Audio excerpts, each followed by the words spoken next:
Chapter 17. Bryce slung Edward over his shoulder. He started to walk. I came to get you for Sarah Ruth, Bryce said. You don't know Sarah Ruth. She's my sister. She's sick. She had a baby doll made out of china. She loved that baby doll, but he broke it. He broke it. He was drunk and stepped on that baby head and smashed it into 100 million pieces. And pieces was so small, I couldn't make them back together. I couldn't. I tried and tried. At this point in his story, Bryce stopped walking and shook his head and wiped his nose with the back of his hand. Sarah Ruth ain't had nothing to play with since. He won't buy her nothing. He says she don't need nothing. He says she don't need nothing because she ain't gonna live. But he don't know. Bryce started to walk again. He don't know, he said. Who he was not clear to Edward. What was clear was that he was being taken to a child to make up for the loss of doll.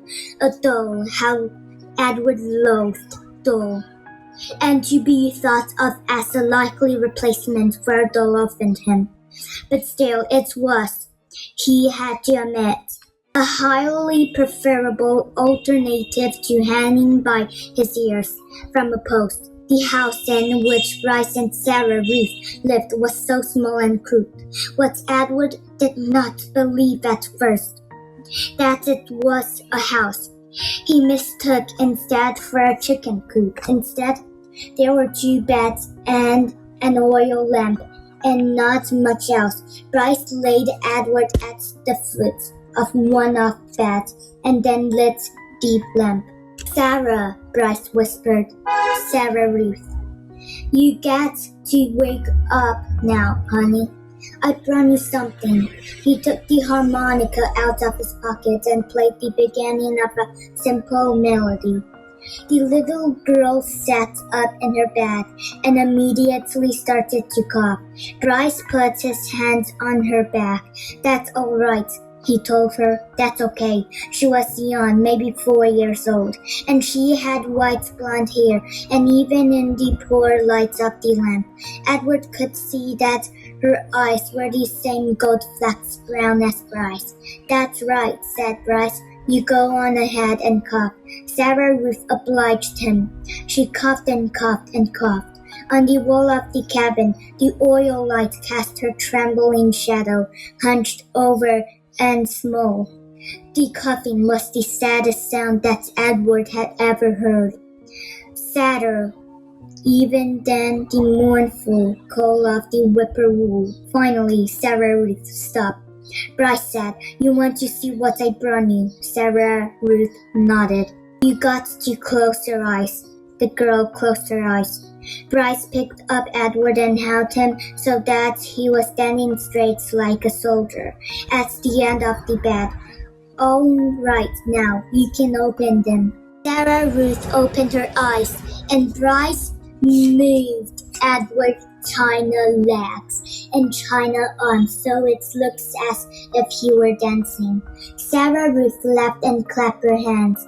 Rabbit, she said. He's for you, honey, said Bryce. Sarah Ruth looked first at Edward and then at Bryce, and then back to Edward again, her eyes wide and disbelief. He's yours. Mine? Sarah Ruth Edward was soon to discover rarely said more than one word at a time. Words, at least several of them strung together, made her cough. She limits herself. She said only what needed to be said. Yours, said Bryce. I got him special for you. This knowledge provoked another fit of coughing in Sarah Ruth, and she hunched over again. When the fit was done, she uncurled herself and held out her arm. That's right, said Bryce. He handed Edward to her. Baby, said Sarah Ruth. She rocked Edward back and forth and started down at him and smiled. Never in his life had Edward been cradled like a baby. Evelyn had not done it, nor had Nellie, and most certainly Boo had not.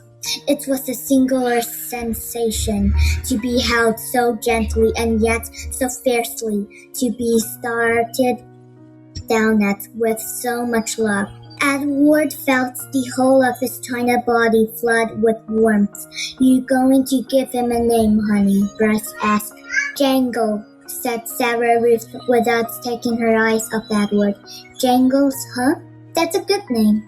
I like that name." Bryce patted Sarah Ruth on the head. She continued to stare down at Edward. "Hush," she said to Edward as he rocked him back and forth. "For a minute I first seen him," said Bryce, "I knew he belonged to you. I said to myself, that rabbit is for Sarah Ruth for sure." "Jangle," murmured Sarah Ruth. Outside the cabin, thunder cracked, and then came the sound of rain falling on the tin of Ruth. Sarah Ruth rocked Edward back and forth, and Bryce took out his harmonica and started to play, making his son keep rhythm with the rain.